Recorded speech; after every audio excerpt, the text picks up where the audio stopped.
কেনেকুৱা হ'ব বুলি ভাবিছে? ভালে হ'ব। ভাল হ'ব যেন লাগিছে। কিয় বেয়া হ'ব? অসমীয়া চিনেমা, আমি অসমীয়া মানুহ, চাব লাগিব, ভালে হ'ব। চাইছিলোঁ, এতিয়া চাই আৰু ভাল লাগিব, কাৰণ আমাৰ শিশুবিলাকে অসমীয়া সংস্কৃতি পাহৰি গৈছে।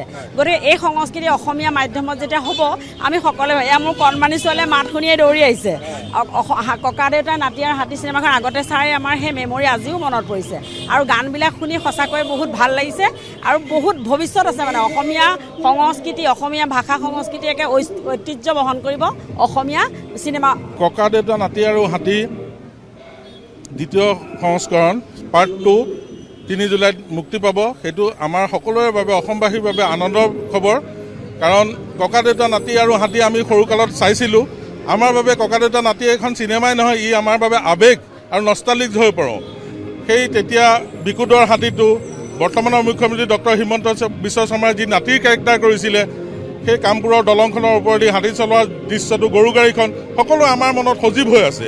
এতিয়াও আমি সৰুকালত যদি চাইছিলোঁ, সেইকাৰণে এই চিনেমাখন আমাৰ বাবে আৱেগ। আৰু সেই সময়ত নাতিৰ চৰিত্ৰটো যেতিয়া আমি সৰুকালত চাইছিলোঁ, সেই চৰিত্ৰটোত আমি নিজকে সুমুৱাই পেলাইছিলোঁ। গতিকে আকৌ ইয়াৰ পাৰ্ট 2টো এতিয়া ৰিলিজ হ'ব। এই চিনেমাখন আঁকোৱালি ল'ব আৰু আমি সকলোৱে গাঁৱে ভূঞে মানুহে দলে বলে আহি এই চিনেমা উপভোগ কৰিব।